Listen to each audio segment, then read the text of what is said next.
Welcome back, episode 58 of the Cutoffs and Coffee podcast. We're your hosts, James and CT from T3 Performance. And today we have on Coach Shaun Tieman on the podcast. He's the founder, co-owner, head coach, and programmer at Hoosier Crossfit and the Hoosier Athletic Club out of Bloomington, Indiana, which is in Southern Indiana. And Shaun and I met years ago as he was one of my coaches as I began kind of a CrossFit journey in one of my off seasons. And I just fell in love with the sport. I fell in love with the culture. I fell in love with the training, and I fell in love with him. We had a great time, spent a ton of time with him.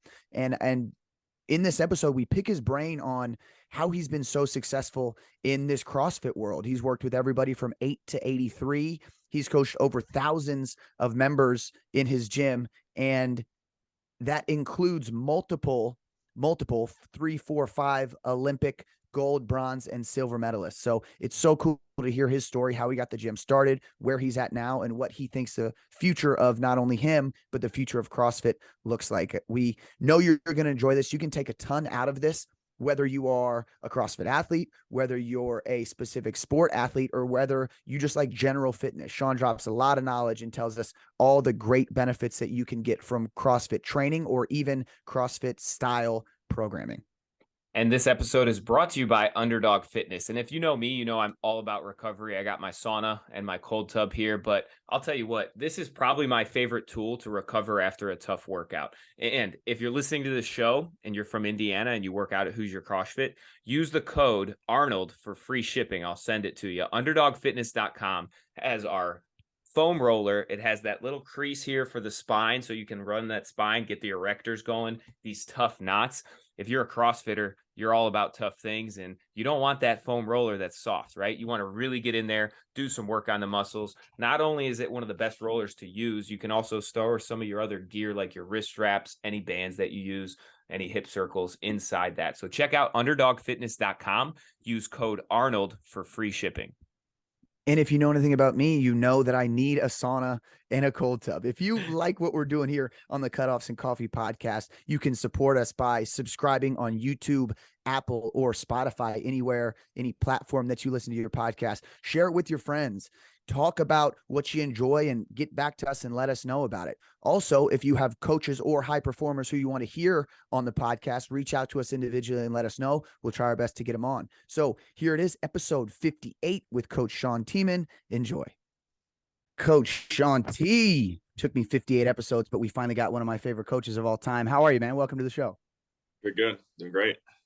You were posting earlier about some cold plunges and some hot and cold therapy. Was that just to get your brain going, get your mind right for the podcast today?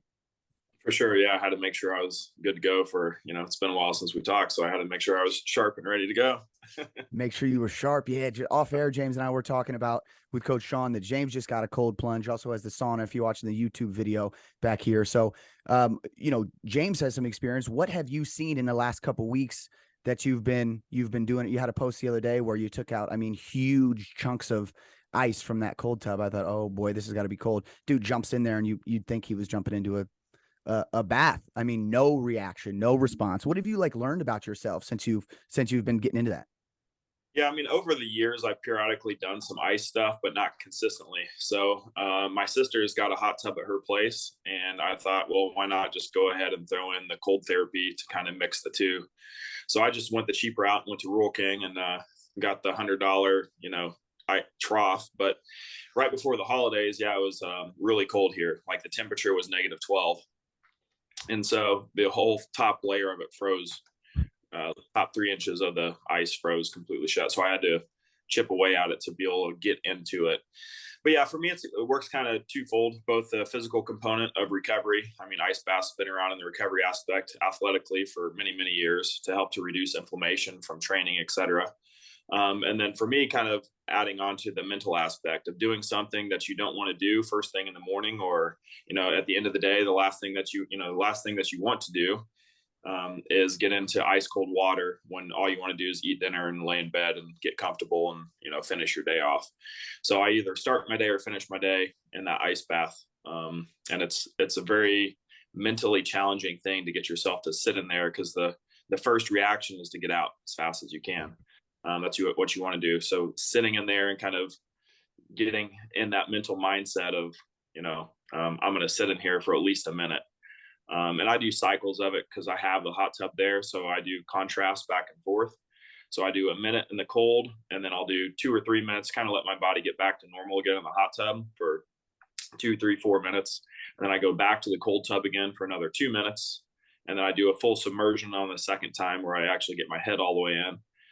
And then I do sometimes one more round where I'll go for 3 minutes on the last round. And then before I leave, I always finish with just an in and out for about 20 seconds or less in the cold, just to finish it off. Another thing I have been able to tell is it's like my body has acclimated just to cold weather more easily. So like my skin feels warmer. My skin's also like more supple and soft, which is nice. My hands feel great. Okay. So, maybe not as good for you when you're cycling pull-ups, but yeah. I'm sure you've built some calluses up over the years. We always start, Coach, by talking about, and asking our guests something that we need to know about and that we can't find from a Google search. So is there something that you can think of that would be, interesting and cool for our listeners to know about you that they couldn't find from a quick, Instagram or Google search? Oh man. I mean, I guess the kind of thing that I say to people, because everybody thinks that being a coach and a fitness and nutrition person, that you're always like, like living the straight line of whatever. But I'm completely addicted to sugar. So like, I eat way too much sugar. So as an example, this morning for breakfast, I had 2 eggs with my steak and hash browns, but then I had 2 pancakes with it covered in syrup.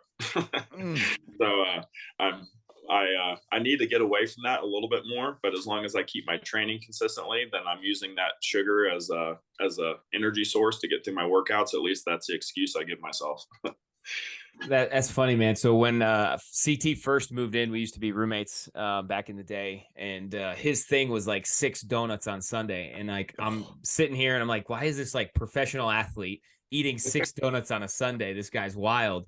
But then you start to learn that like it's not getting away with it. It's just like structured like breaks from your diet. And like the dude trains hard as, anybody I know. So he burns it. So I'll just always remember the 6 Sunday or the 6 donut Sundays back when me and CT were rooming together. Oh yeah. That is funny. I've gotten away from that for some reason. I gotta get back on to track. it, man. It's lunguary. It's lunguary. You can burn through whatever you want in this month. You are absolutely right. I do love that too, Coach. Like anytime that I do something and indulge in something, and pancakes and waffles. I mean, like pancakes covered in tons of peanut butter and syrup. I mean, I could have that every day of the week for sure. But then I also use it as fuel. I mean, literally, and I guess metaphorically, to when I get to the gym, that I gotta work hard enough to burn through these glycogen stores and the sugar that I've used, and kind of feel energized and more kind of full with your pump. So that's all good things. That's funny you got that addiction though. You should shake it, or maybe you shouldn't. You should keep doing what you're doing. Second question here. How about a skill? And this is cool because in CrossFit, you hear a lot about athletes being challenged to learn new skills. And so James and I have talked a ton about skill acquisition. What's the most recent skill that you've taught yourself, or something that you're currently working on? I wouldn't say currently, but something kind of outside the realm of fitness. I like to, use my fitness inside the gym for things I do outside the gym. So I mountain bike quite a bit. I've been to Whistler, Canada, and mountain bike there. I go to West Virginia this last fall. So I love mountain biking. And I also picked up, one of my buddies has a surf boat. And so I picked up learning how to wake surf on the back of his wake surf boat that he has, which is harder initially than I thought, especially getting up to actually start wake surfing is difficult. So I started that this last summer. I guess that was the thing that's on my mind about the most current. Yeah, man, that's tough. It's just, you hear a lot of coaches talk about, right? Like always learn, always challenge yourself. And I think as coaches, sometimes we get stuck in what we're doing that we forget to learn new skills. So I think it's cool to, everybody we bring on, we ask that, and it's cool to see where people dive, whether it be music or whether it be, other kind of athletic outlets. That's fun to hear. So tell us here the Shaun Tieman story. Like, tell us how you got to where you're at now as the head coach and programmer of Hoosier CrossFit, and you've owned the gym for a long time. Let's talk through kind of your early fitness journey and catch everybody up to where you're at and what you're currently doing now. Yeah, I guess, I mean, from a young age, I was never super talented at anything. I just kind of explored, growing up here in Indiana. I played baseball growing up. That was kind of my sport of choice. I played a lot of pickup basketball, of course, growing up in Indiana. I still play pickup basketball from time to time. But baseball was definitely my sport of choice initially, between the ages of, like, I started at 5 and 6 with, little league youth baseball. And I also grew up riding dirt bikes. And then that led me to my teenage years, where I started racing dirt bikes, motocross specifically, between the ages of 12 and 20. I raced motocross at local tracks around the area and stuff. And that was kind of my initial, like, sport that I played, was baseball and motocross. And I also did some mountain biking at that time, just kind of utilized mountain biking as like my way of doing fitness to train for some of the motocross stuff. Plus, it was a very transferable exercise between what we're doing on the dirt bike with the mountain bikes as well. But then after high school, I kind of didn't know exactly what I wanted to do. So I started going to school, but it was more of going to school because, that's what my parents wanted me to do. What my grandma wanted me to do was go to school, because that's what everybody was supposed to do, quote unquote. But didn't really have a passion for school. Didn't know exactly what I wanted to do. And then as I was working / going to school, one of my cousins had gotten a job as a police officer with the division of the state police. And so he's like, hey, this division is hiring, so I think you should put in for it. And I was like, well, hell, let's just see what it is, see what's about, see what happens. So I applied for the position. There were just over 500 applicants, and they hired 30, and one of those 30 happened to be me. And so I quit my school stuff and pursued police work, and went through the Indiana Law Enforcement Academy and became a police officer with the division of the state police. And they moved me over near Cincinnati, Ohio, on this side of the Ohio River, in a small little town over there called Lawrenceburg, Indiana. And I was working out at an Anytime Fitness, just doing basic, Anytime Fitness, 24-hour gym stuff, not really knowing what I was doing. And one of the personal trainers in there was doing, at the time, I didn't know what the workout was, but it was G.I. Jane, which is 100 burpee pull-ups. So you do a burpee, hop up, do a pull-up, 100 reps per time. And obviously in an Anytime Fitness setting, it was much different than what anybody else was doing. So I asked him, I was like, hey man, what are you doing? Because it intrigued me, because it was so much different. And of course, growing up doing motocross stuff, I was young and dumb and wanted to do stupid things and try something different. And so he's like, hey, I'm doing CrossFit. I was like, well, show me how to do that.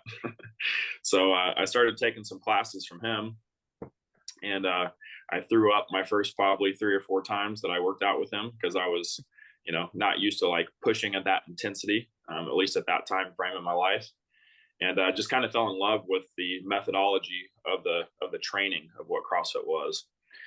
And so I ended up by going to get my level 1 certification at Rogue Fitness, which is actually the very first cert that Rogue Fitness hosted ever, in Columbus, Ohio, at their first location. Tiny little spot. It was cool that I got into CrossFit at such an early time. That was in 2007. January of 2007 was when I started CrossFit. So it's actually now celebrates 16 years of me doing CrossFit, my first CrossFit workout. And anyway, so kind of fast forward, fell into love with CrossFit methodology. I followed main site workouts on CrossFit.com for about a year. And then decided that I was going to start a gym and start coaching and training some of the police officers that I worked with.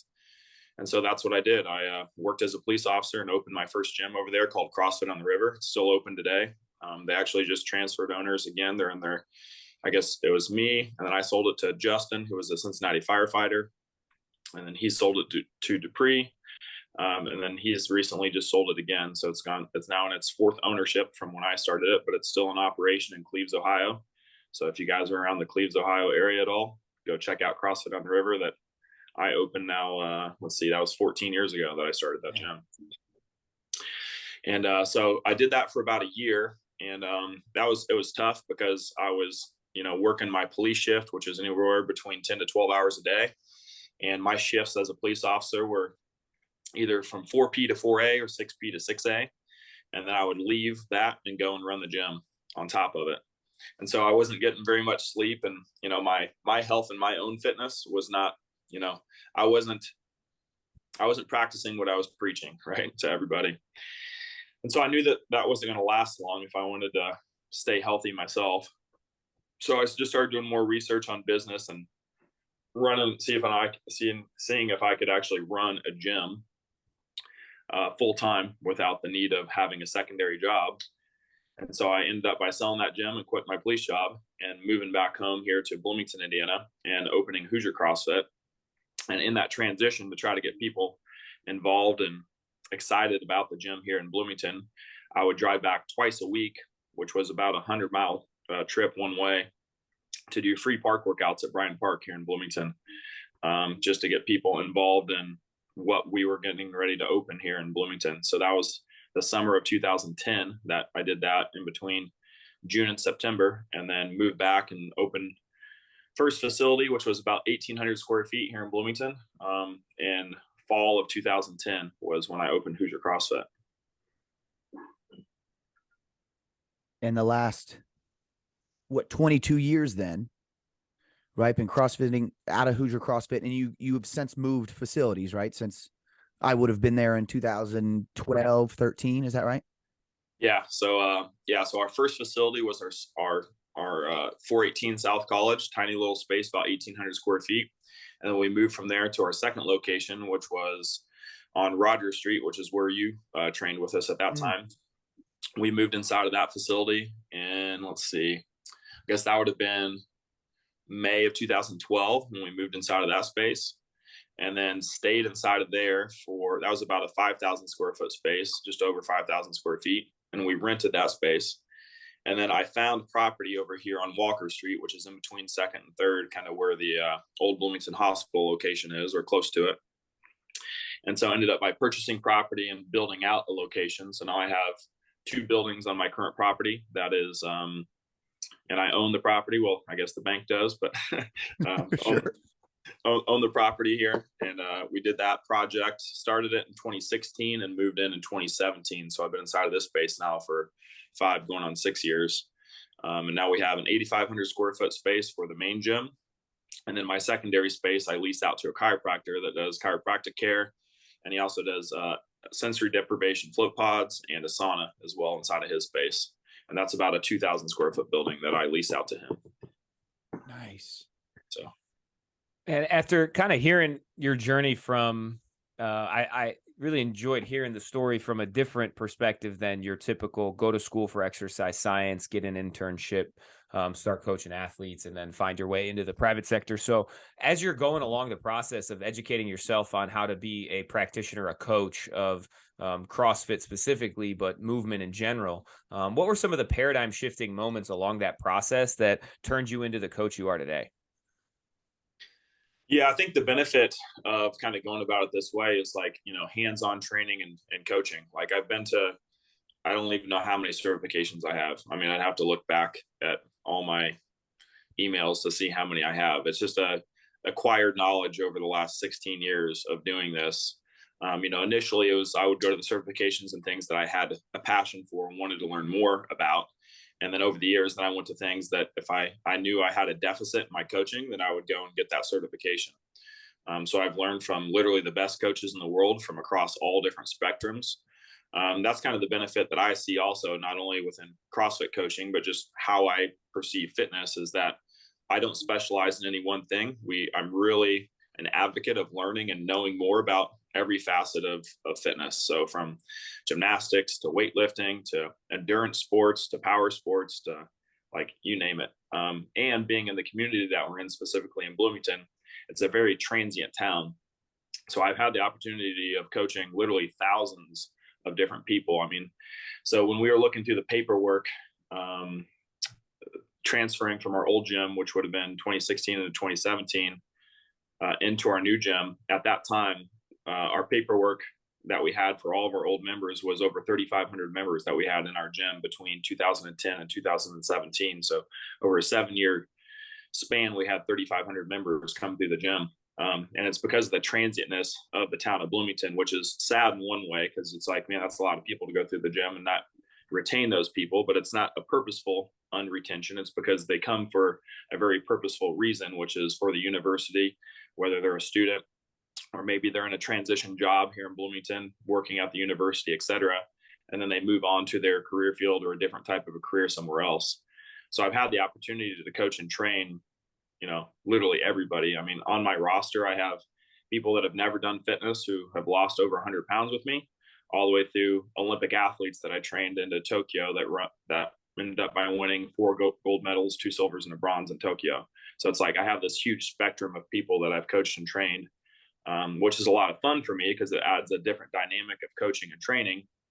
And it also just adds to my repertoire of saying that I can and have success at coaching literally anybody. Man, that's awesome. A little context to what I said earlier. I had mentioned Shaun is one of my favorite coaches I've ever had. And we linked up, like you mentioned, 2012. I was back home. I came to Bloomington for an off season of football. So basically for about 10 years in my career, I was going somewhere to play until about August. And then I'd be done playing in August and I would move somewhere till February.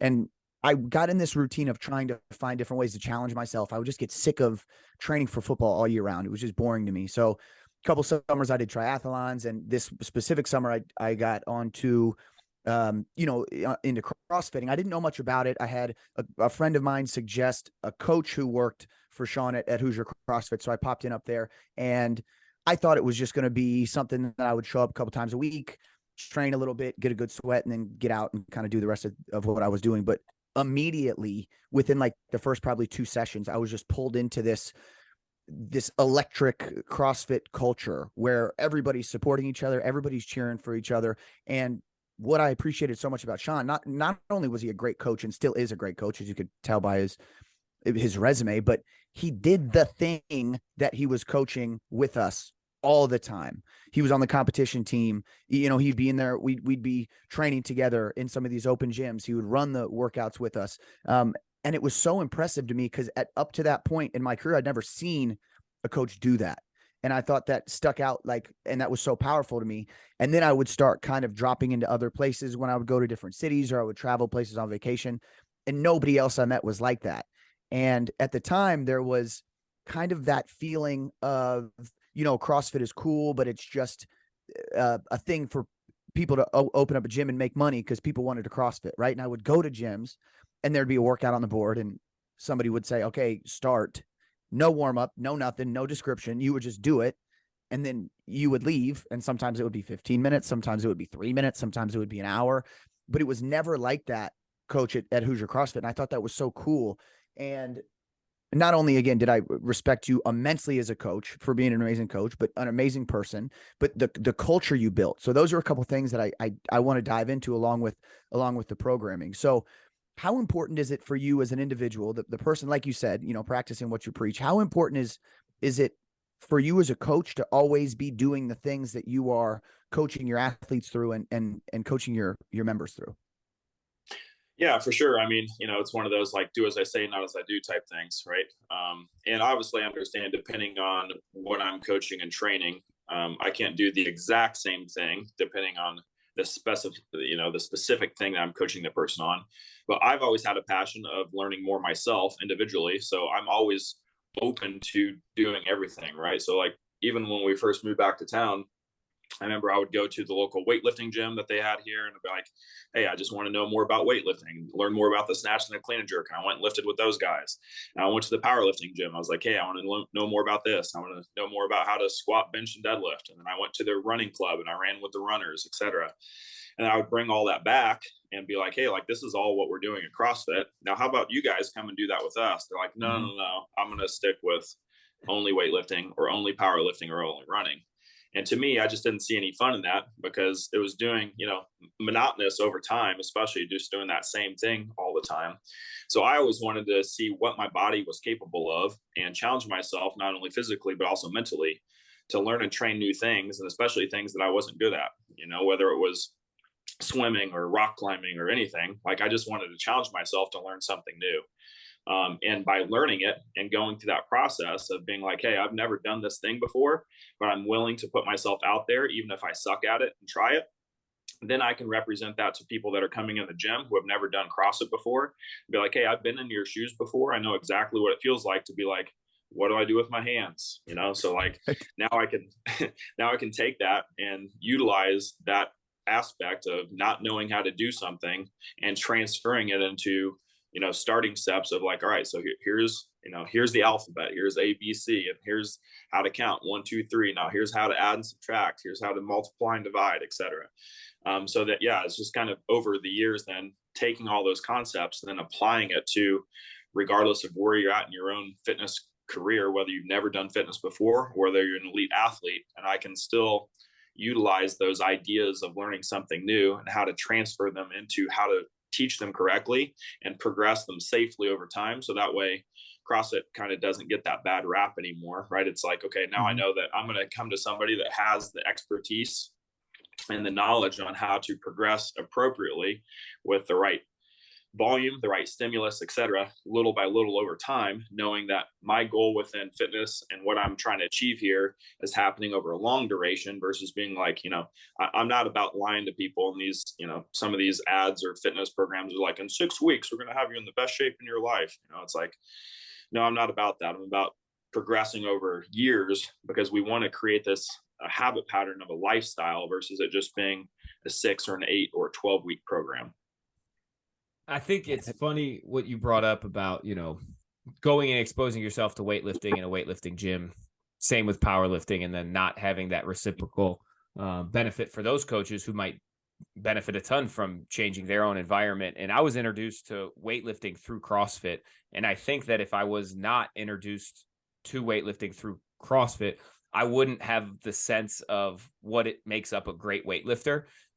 Because and one simple example is like when you see a double on the program, but the double takes 2 minutes because there's like, you do one and then like you completely step off the platform, grab a water, retie your shoes, get some new thumb tape, hit the salts, and then that's a double somehow. So I just always thought it was funny but it gets down to the human psyche where people don't want to get out of their comfort zone. And I think CrossFit is one of the best things to get out of your comfort zone because of that changing and challenging environment on a daily basis. And you have the master plan in your head, but that's not, going into a CrossFit session with you. I'm sure people don't know what to expect that given day. How do you balance, the organization concepts that you have in your head and then the variability of the day-to-day workouts? And was that something that's evolved over time, or did you kind of have a knack for balancing out since you were doing it, with your people all the time?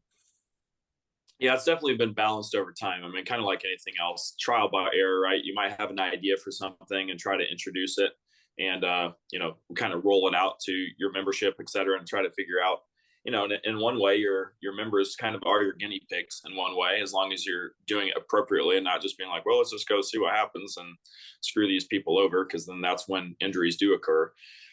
So yeah, just implementation of trying different types of programming to see what works. So personally for me, even though the CrossFit program, which at our gym, so over the years we've rebranded, so we're still Hoosier Crossfit, we're still an affiliate with CrossFit headquarters, but because we do so much of a broad variety of things, then our gym now is Hoosier Athletic Club, right? And that includes the chiropractor that we have with his services, the Hoosier CrossFit program that we have. We also have a longevity program.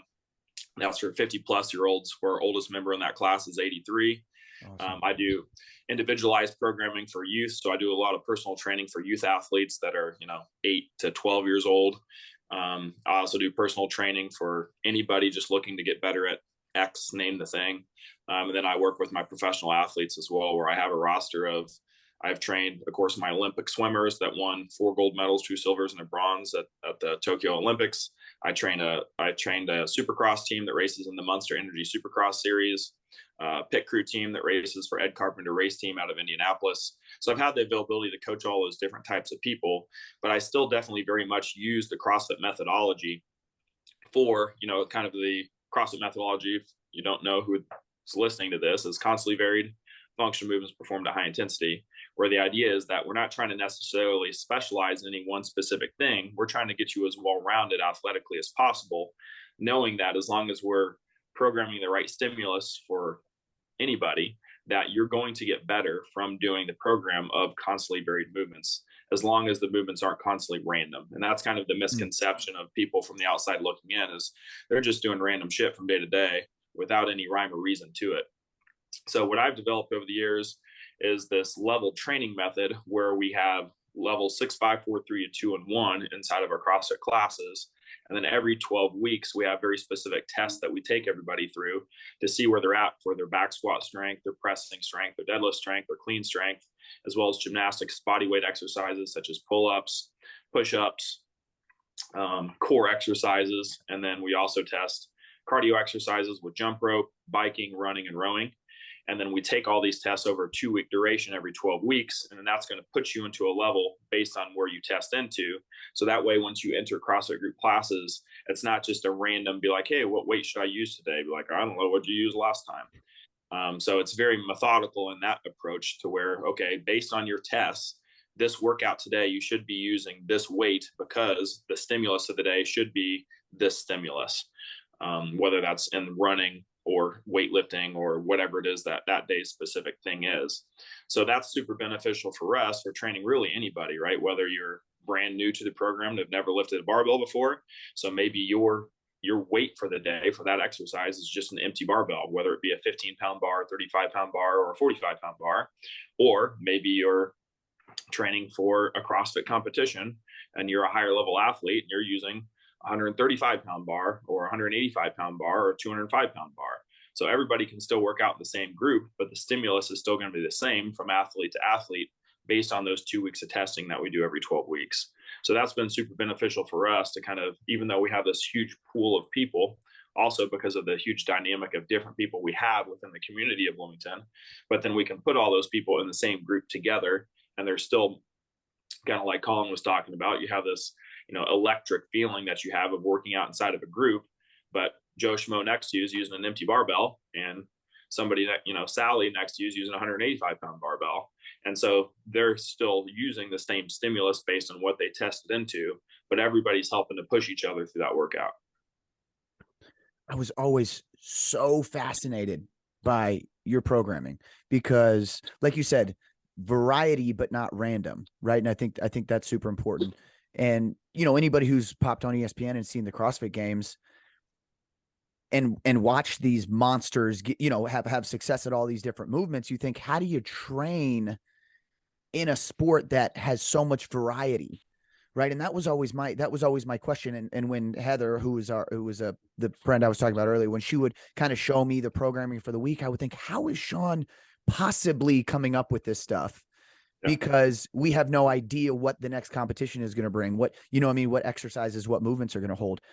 How do you take all of that stuff and kind of throw it in a weekly and a monthly type program? I know you said you got, your rocks, but when it comes to these super gnarly, distance runs with med balls over your head, how do these things come to you? How do you work them in, and how do you know you're doing it the safe way? And again, where everybody can kind of regress and progress weights to be able to have success from it. Yeah, I mean, that is the tough part of being a CrossFit coach. And I'm not trying to take anything away from sport specific coaches and strength coaches, because what they do is very difficult in and of itself. But the benefit of a sport specific strength coach is that you have one specific thing to train for, right? So as an example, so my swimmers, they know exactly the distance that they're traveling. They know how long within literally tenths to hundredths of a second that it's going to take them to finish it. They know the condition of the pool. They know everything is completely laid out for them. It's like exact every single time. So on the strength side of things, then when you're trying to make them better at it, then you just have to look at them individually and see where their weaknesses are versus their strengths, and then build a program based on that over the duration of time to make them peak at the right time. Now, there's still definitely a science that's going to change from athlete to athlete and the mental side of things that's attached to that. But it's much easier to train, to me at least, a sport-specific athlete than a CrossFit athlete, because like you just mentioned, you're like, all right, Colin, you're coming to me and you want to get better at swimming. So you want to swim the 100-meter freestyle. So I know that your distance is 100 meters and you're swimming freestyle. It's like, that's it. But if you came to me and said, hey, Shaun, I need to get better at CrossFit because I want to compete in the competition. Like, well, what are the events? You're like, well, we don't know. It could be swimming, it could be lifting, it could be gymnastics, it can be, you name it, it could be anything. So that variation is key. But like you said, the introductory of learning how to do those movements mechanically sound first is very much important, right? So like our order of importance always, regardless of where you're at athletically, is always mechanics first, consistency second, and then intensity and volume third. And that's kind of where I see a lot of coaches miss the mark a little bit, is they think, okay, even if you have, especially I see this happen with coaches that bring in athletes that are really, already super athletic, such as yourself, right? It's like you already have this background of being fit. You've already done some weightlifting stuff, etc. However, if you've never done CrossFit fitness before and you just add in volume and intensity, before I teach you the correct mechanics, especially under fatigue inside of a CrossFit type setting, then injury is much more going to or can happen more predominantly easily if I just threw you in the mix, right? So we got to teach you how to, the basics of a squat, the basics of a press, the basics of a hinge, etc. So the basics of the super, what we call easy movements, right, which aren't so easy, and then slowly progress that with speed and intensity as you get adequately comfortably uncomfortable inside of that time frame. So then each week, as you come back to me, then I'm like, all right, so last time we did this type of a workout with thrusters, I had you use 95 pounds. So let's try to use 105 this time because you moved well last time. And then next time, let's try to use 115. Next time, let's try to use 135. Next time, let's try to use 155. So it's just kind of this progress over time to build you into being able to do harder variations of the movement as long as the mechanics are still sound. Now, also understanding that inside of a sport aspect, and this goes for any sport, right? You coming from football, like your mechanics can be super sound during skill work, but you get out there in the football game and you have to make a different change of direction based on some other athlete that's coming after you, then your mechanics may not be perfectly sound. So the benefit of having a little bit of what we call slop to the movement is you're also training your body how to, recover from something that's not optimally perfect as far as sound mechanics. Because if you only ever train sound mechanics all the time, then your brain and your body aren't going to be ready for unsound mechanics if they happen to happen inside that movement. So having a little bit of slop inside the movement can be beneficial depending on who the athlete is that you're training. Inside that case, for a CrossFit athlete, like sometimes you got to grind through some gritty stuff. And you have to also choose then what movement is going to be can still be sound, but without injuring the athlete, right? So doing some odd object stuff such as sandbag carries or med ball carries inside of runs, or doing heavy sled pushes or heavy sled drags or yoke carries or some odd object stuff intermixed with basic CrossFit style exercises like burpee box jumps and pull-ups and toes to bar and handstands and that kind of stuff it just trains your body and your mind together then to train underneath different types of settings when you add intensity over the duration of time. If that answered your question, I don't know, that could have been confusing. It sounds like, you have a lot of really good systems, frameworks, schemes that you operate off of. And then your main concepts, let you program based off of those frameworks. CT and I were talking before the show, and obviously in the expansion, you've brought on multiple coaches, right? So it's not just you doing all of this training. What are some of those schemes, frameworks that you use and lean on when you're onboarding new coaches and having your internship programs that are the big buckets? Being a successful business owner, you have to lead, you have to manage. And I want to hear, your take on what makes that a successful onboarding. What's that successful internship program look like? For sure. Yeah, it's definitely, again, something that we've done trial by error as well. We've definitely very much found that those who have great skills don't make great coaches, right? Now, it can be that way. But for us, we find the right person for the culture that we're trying to create that has a good personality, easy to get along with, Dave Ramsey teaches this in his coaching stuff that he does for entrepreneurship that we've taken in the past is, when you hire somebody, if you could sit in a car ride with them for 4+ hours for a long car ride, can you have a conversation with them literally about anything and everything and have it be a comfortable conversation between you two? And if the answer is yes, then you can probably create them into anything that you want to create as far as your business systems inside your business. Versus if you ride with a car ride for somebody for 4 hours and you have nothing to talk about, they're, you're dead to the world or they are. It never ends up by working out. It's just a really kind of easy concept or easier concept to find somebody that's going to be a good fit for your culture and your community if you can have that car ride with them. So that's kind of how we go about then now coaching new people that are coming into our coaches program. And we've essentially kind of created the same similar model for coaches that we have for our athletes entering our gym. So we have this onboarding system that's a 90+ day apprenticeship that's hours based, but they have to go through a certain requirement of getting through all of the steps from levels 1 up to 6 before they can be a coach inside the gym. So they start out as a level 1 coach when they enter, and this is regardless of what they have within their experience level. So like, even if one of you guys came to my gym with prior experience, that's great, but I'm still going to start you off as a level 1. So it's going to be basic admin responsibilities to know how the back end works for the business. From when somebody comes in, how are you going to treat somebody, right? Like, how do you introduce yourself? Are you welcoming to unfamiliar faces or even familiar faces?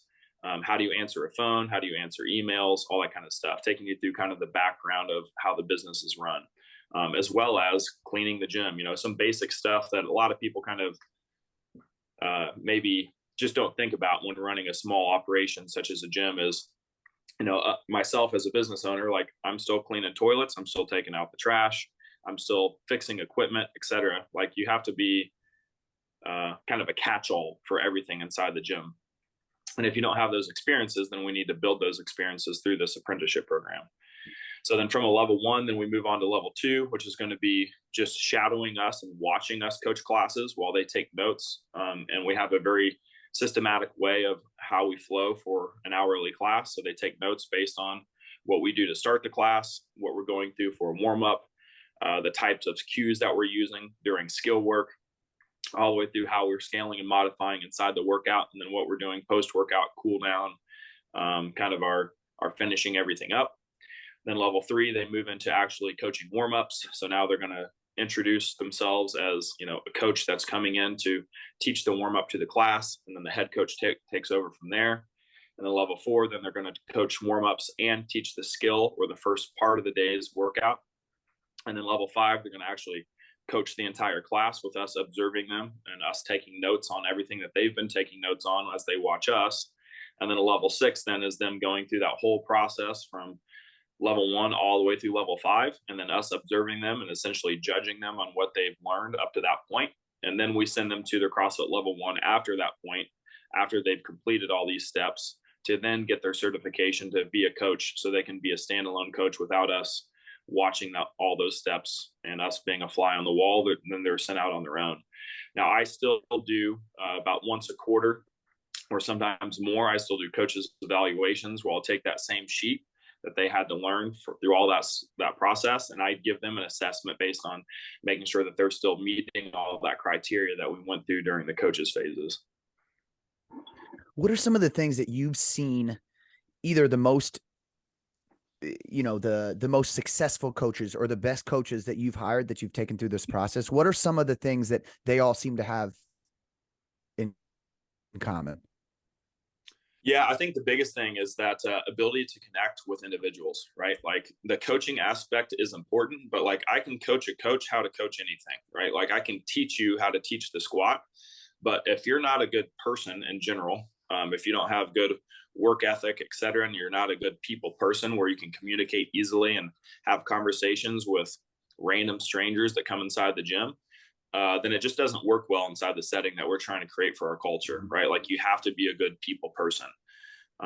So it's very much that kind of, again, that talk of, hey, Colin, how's it going? Who are you? Or, whatever, just that meet and greet type aspect of, you have to be a good people person and be comfortable with stepping outside of your comfort zone of meeting somebody and having a conversation about literally anything and everything, and then connecting with that person on a deeper level than just being just a mover inside the gym, right? Like, getting to know who that person is, how their day has been up to that point, like where they're coming from inside of their life. It's just a much deeper connection that then builds this camaraderie that you have, because now the coach knows you not just as an athlete in the gym, but as, Colin, who's, you're in this relationship or not in a relationship, you're going from this job to that job, or maybe you've had these troubles or issues inside of your life, et cetera. So it's a little bit of kind of a, almost like a therapist in a way, and getting to know somebody on a deeper level. And if you have that connection with people, then we can create you into any type of a coach that you want to be, as far as teaching you the systems of how to squat, how to deadlift, how to clean, how to do a pull up, et cetera. Like, those are all important, but the deeper layer of that personal connection goes so much further. And I think developing the personal connection creates a want to learn how to help somebody through those movements. So there's a little bit more coming from somebody who's engaging with their clients, they're building the relationship. They feel a little bit more responsible to learn that next level of coaching techniques. And those things usually go together because they want to see their clients succeed. You talked about the how, like, initially how to greet people, how to send emails, how to what does that look like, a perfect situation when a new person comes into the gym? How are you greeting a new client? What is involved in that, like, onboarding process that gets people to be excited to come in and get their butt kicked? And let me say real quick, Shaun, Yeah. before you answer that, I think people do need to understand that going into a situation like this is a hard thing for a lot of people to do. Right. Yes. Like if you want to CrossFit because you saw Rich Froning, on ESPN, it's going to be tough and intimidating to go into that situation. Right. And I think a lot of times we in the industry think, oh, it's super easy. Like this person just sees this thing. They'll come in, they'll talk. It'll be all good. They'll get on the training floor and then everything will be fine. But it is not that. I mean, more people and the more James and I kind of go through the business side of coaching, you start to recognize that people probably drive by gyms five, 6, 7, 8 times before they ever get the courage to walk in. So to James's point, what do you want your coaches and what do you want the individuals to feel as they come into your facility? Yeah, for sure. Obviously, the coaching aspect is why people, sign up and pay the money. But like you said, the hardest part is stepping into the door for that first time. For many people, I mean, even though a lot of people look at CrossFit as this, highly athletic venture, which it can be, but 99.9% of the people in most CrossFit gyms aren't here to go to the CrossFit Games, right? They're here just to make their life better and learn how to squat, and how is that going to be transferable to my daily life? Mm-hmm. So kind of like, again, it reverts back to what we just had with that conversation, is like getting to know that person on a deeper level when they first come in the gym, like making them feel comfortable with like, hey, look, I know there's a lot of stuff happening inside the gym right now. There's people over there doing pull-ups and lifting weights and throwing weights down, etc. But why we're doing this is to make you a better person in your daily life. Like, what is it that you're having issues with from the day to day? Like, do you have kids or grandkids, or, kind of getting that repertoire of, where it is that you're coming from, what type of job do you have, how sedentary are you inside of that job, and just asking those questions to make it more of a connection of what it is they're doing in their daily life and how what we're doing inside the gym is going to make them better and live their life more easily outside of the gym. Because as positive as the gym is, they're only here for an hour, right? So the other 23 hours a day, they're on their own doing whatever it is that they're doing.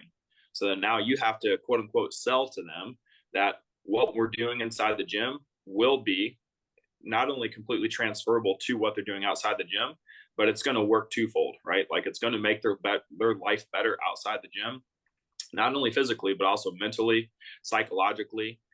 The confidence that you build, especially we see this a lot with our female athletes that we train inside the gym, is that ability to be able to lift heavy things and move their body around and do pull-ups and do stuff that they never thought that they'd be able to accomplish ever in their entire life.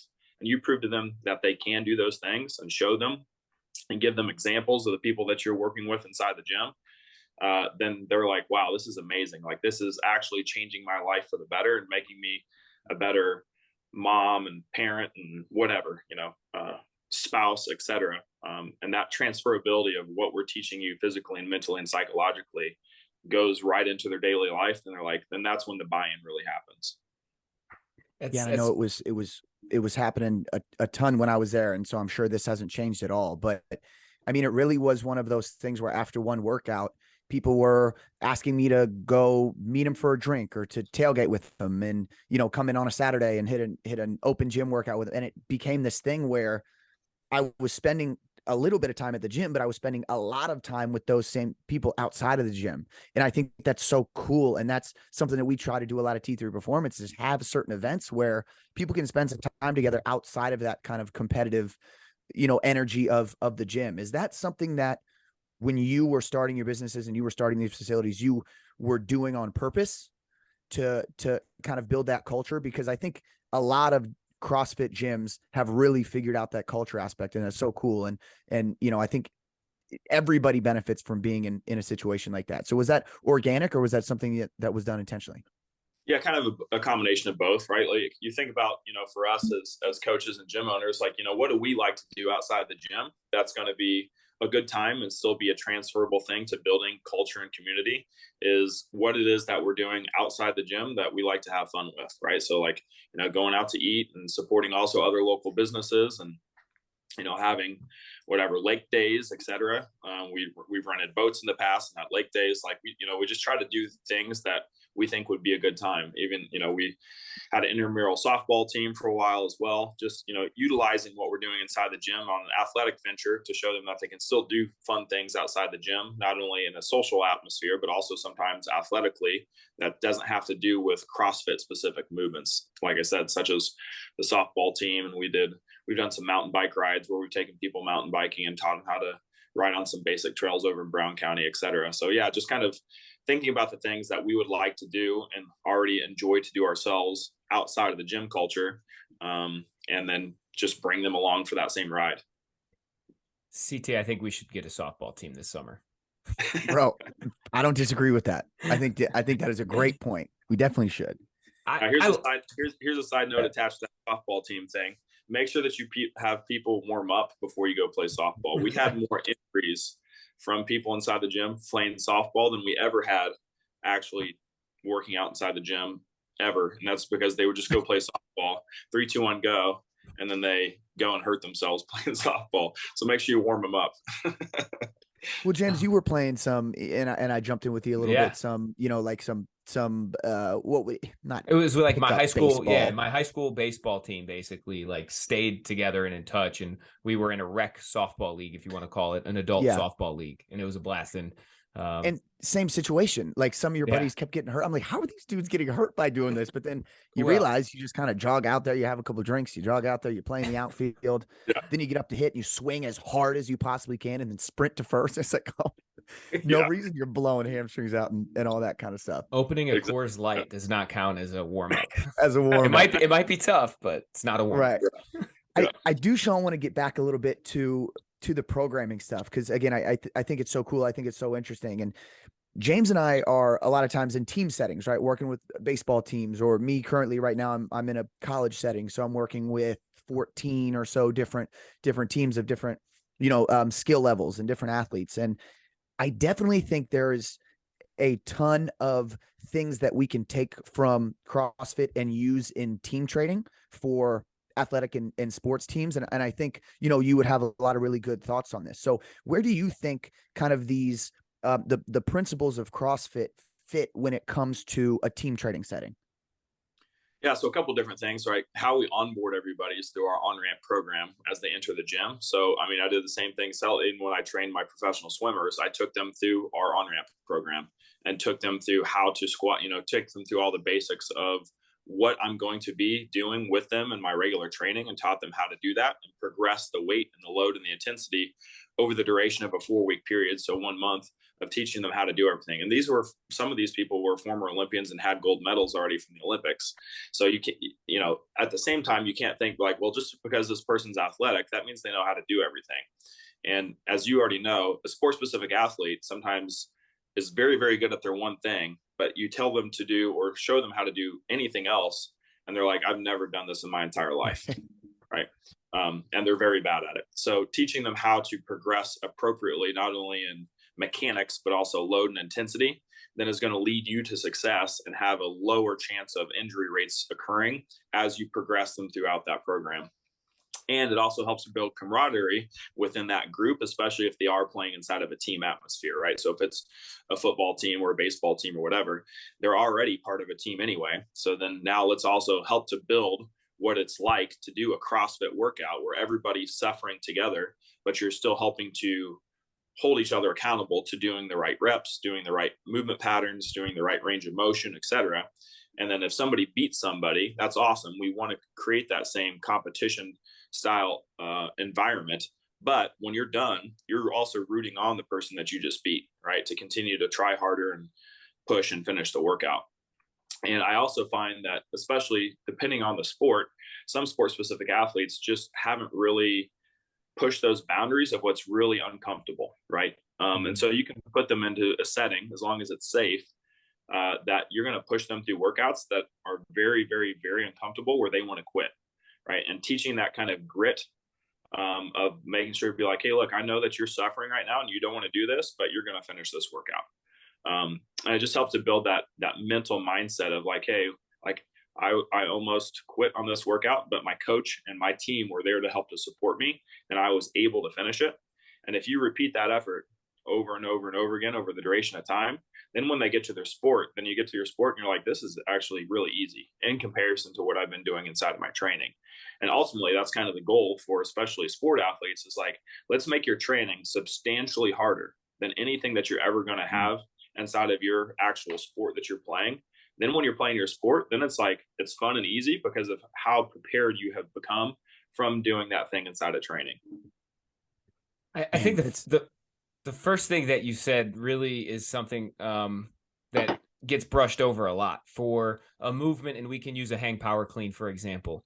For a movement like the hang power clean to actually be utilized as a training stimulus, to have intended outputs around it, there has to be a certain level of skill acquisition that needs to take place first, prior to having that become the intended outcome as a training output.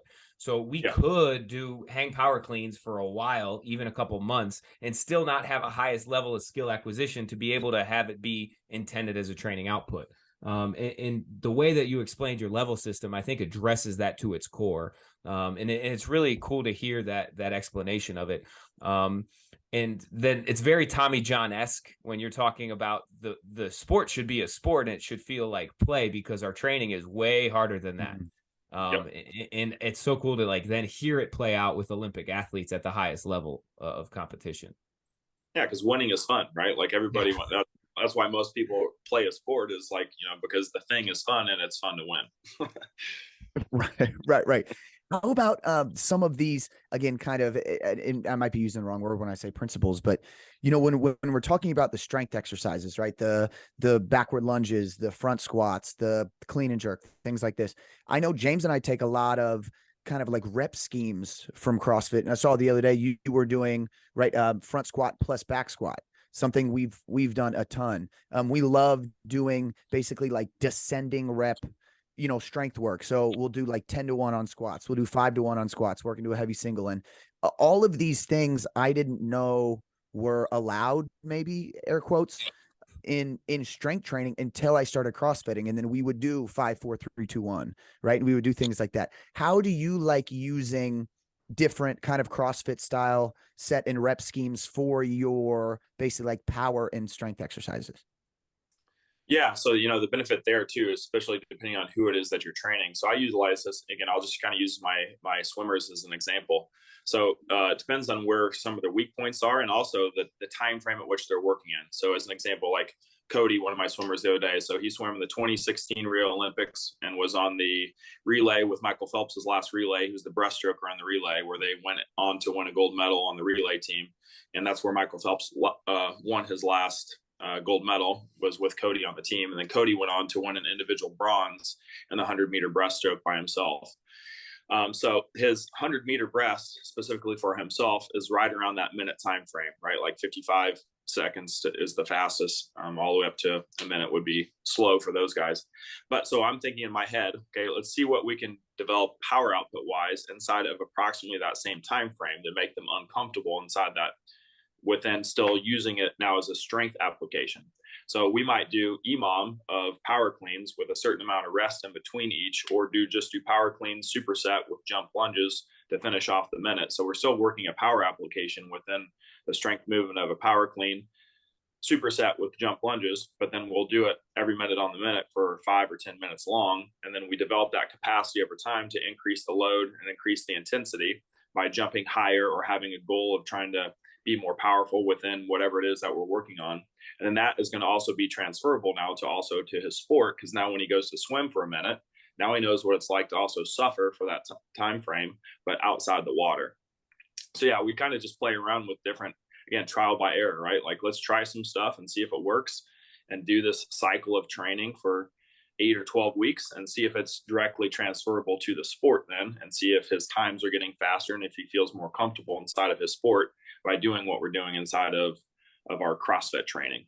And that's kind of one thing that we play around with, is using more CrossFit application based ideas around a strength sport versus kind of like you were saying earlier. It's where you do 1 or 2 reps and you go and you sit down for forever. And then you take a sip of water, tie your shoes, and then you come back and you do another couple reps. And that can be beneficial too in some ways, right? Again, depending on what you're working on specifically. But for most, what I find, for at least most athletes I'm working with, and probably you guys too, right? You have field athletes or sport specific athletes where 1 or 2 reps isn't going to equal, especially if that's all they're doing, or if that's the bulk percentage of the training they're doing, isn't going to be transferable to their sport, because they're doing 1 or 2 and then they sit. Right now, for some athletes, depending on the position on the field that you're playing for football, maybe, but even with that, it'd be interesting to see. I haven't worked with a whole lot of football athletes, so I can't tell you for sure on that end of things. But I think that EMOM style setting, that kind of CrossFit is standardized, quote unquote, for making movement mechanics uncomfortable and still moving well. And as you get better with moving well, now we up the load, right? So like if it's easy for you to do 5 reps EMOM at 135, if you get used to that for 10 minutes, now let's go up to 155. Now let's go up to 185. Now let's go up to 205. Now let's go up to 225. Now it's, and you continue to build that capacity over time. Like I guarantee that's going to be transferable to the field. Right. Yeah. I feel like I've had a lot of success with the EMOM stuff. And James was actually the first person who I worked with in 2016 after working with you in 2011 and 2012, who utilized the every minute on the minute stuff. And I thought it was great. Shaun, we have a couple minutes here and I want to kind of knock out a couple, let's say like rapid fire type questions here. And because I want to hear your take on some of these thoughts. So one of my favorite things, and I got to watch how I say this now that I'm engaged. One of my favorite things about CrossFit was the ladies, right? So that's what I have written down, right? So not only were the women who are CrossFitting impressive, right? But the workouts named after women, right, tend to be some of the hardest ones. What were your, let's start with favorite CrossFit workout that you did, and then second, your hardest CrossFit workout you've ever done? Favorite, probably, well, again, if we're sticking to named workouts, probably a Grace or Isabel. So I like barbell stuff and I like barbell cycling, especially when I was training more competitively within CrossFit. It was a strength of mine that I enjoyed to do. Very humble enough with the movement pattern that it's just like you make yourself grin and bear it and hang on. So Isabel is 30 snatches for time at 135 for men, 95 for ladies. And Grace is 30 clean and jerks for time at 135 for men and 95 for ladies. That's probably two of my favorite barbell exercises for benchmarks. One of the worst is probably Kalsu. So I've mentioned this numerous times, and we actually did a team version of this a few weeks ago. So Kalsu is 100 thrusters for time at 135 pounds for men, 135 for men, 95 for ladies. However, every minute on the minute, you have to do 5 burpees. So 3, 2, 1, go, you do 5 burpees, and then it's up to you how many reps you do of thruster inside that minute. But at minute 1, 2, 3, 4, etc., you're doing 5 burpees. You have to stop your thrusters, do 5 burpees, and then continue to do your thrusters until you achieve 100 thrusters. That's probably the worst and most mentally difficult workout I've ever done. And about how long did that take for an individual? I think my fastest time ever was just under 14 minutes, 13 and some change for my fastest ever.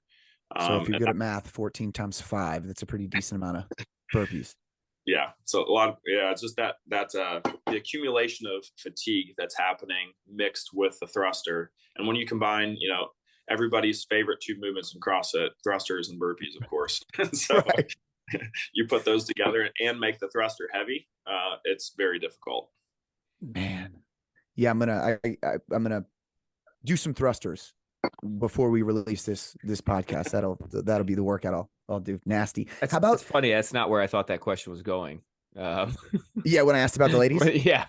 Yeah. Yeah. Good But point. and really quick, right? So my second date with my wife, we were working out and we were doing some RDLs like on the minute, just it was light. And then when she re-racked it, she did like the perfect hang power clean, and I fell in love. And now we're married. Yep. I felt the same way when I first got introduced to CrossFit. I said, man, there's something impressive and sexy about a good hang power clean. That's funny that came up. So how about what's the future, right? Hoosier CrossFit, first CrossFit on the River, Hoosier CrossFit, Hoosier Athletic Club. Like what's next? What's next for Shaun? Yeah, I mean, I've talked about this to numerous people about just random stuff of like, kind of having 5 or 10 year goals. And I think maybe when I first started the business, I had some 5 year goals.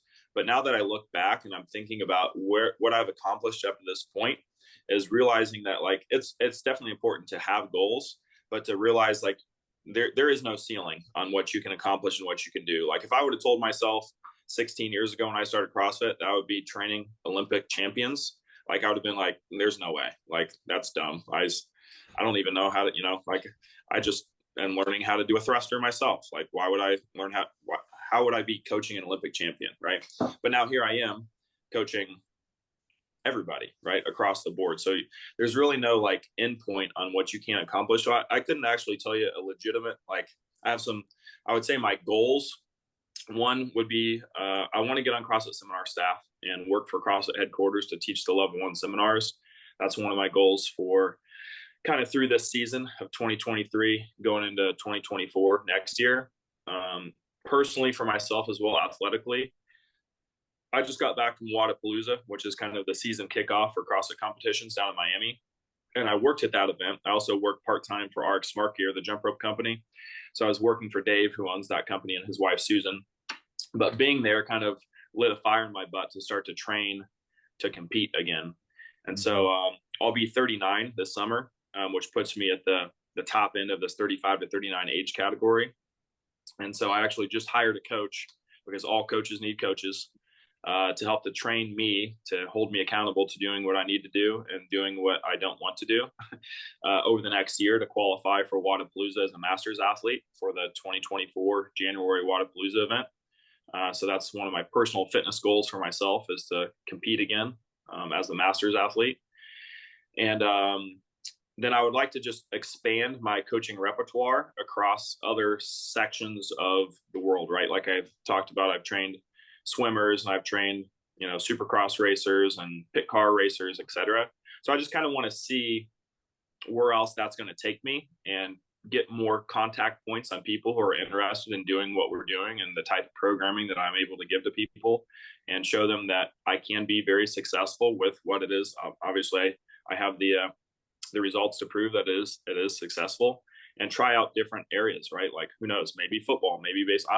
I don't know where that's going to lead me, but kind of try some of these other sports and show them that the type of methodology that we're doing with CrossFit training and programming can benefit them inside their sport as well. Awesome. And we always wrap up with this, coach, specifically to you in the CrossFit community. What do you think we are missing as performance coaches or CrossFit coaches when it comes to training athletes and training individuals in the CrossFit world?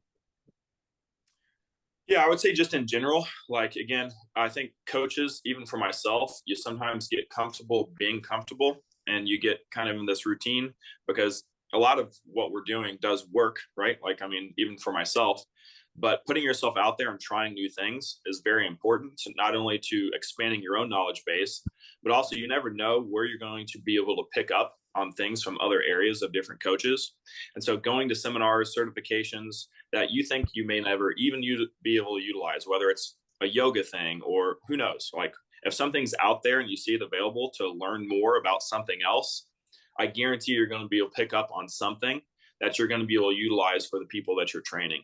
So that's also another goal for myself this year is to pick out some certifications or some type of seminars over the weekend that I may see as like maybe slightly far-fetched or out there, and just go and try it and see how I can utilize what I learned from that thing and bring it back to the people that I'm coaching and training. Awesome. I love that kind of stuff. Where can people find you on social media? They listen to you here for an hour. They liked what you had to say. Where can people find you? Yeah, I mean, my gym is Hoosier Crossfit. So if you search Hoosier CrossFit on literally any platform, whether it's Instagram, Facebook, whatever, we're everywhere on there. For myself, I post mostly on Instagram for my own personal account. It's Coach Shaun T, not to be confused with the Insanity Coach Shaun T. I almost said it. But I'm what I call my middle name is also Paul. So there's that, if you guys remember the rapper Sean Paul, and then there's the Insanity guy, Coach Shaun T. So you put them together, and I'm the hip hop, the white hip hop dancer / I don't dance because I'm from Indiana. Mm-hmm. Fitness guy. So Coach Shaun T. Awesome. Yeah, man. Thanks so much for having this conversation. CrossFit is so cool, and it's so fun, and it's so interesting. And again, you used to get a bad rap. I know it did when I started, but it has really done some really unbelievable things for some people. And again, James found Olympic weightlifting through it and absolutely loves it. I realized what actual like functional full body training looks like when I started training with you, and, keep inspiring, keep helping everybody out, keep, lighten, fire under people's asses in these training sessions, because, we're all in this to try to help people live better lives and live to the best of their ability. So everybody who's listening, thanks so much for listening. This has been episode 58 of Cutoffs and Coffee. We ask you to do 3 things at the end of every episode. 1, continue to practice gratitude. Number 2, tell the people that you love them. Make sure they know. And number 3, remember to live your life stimulated. We will see y'all on the next one.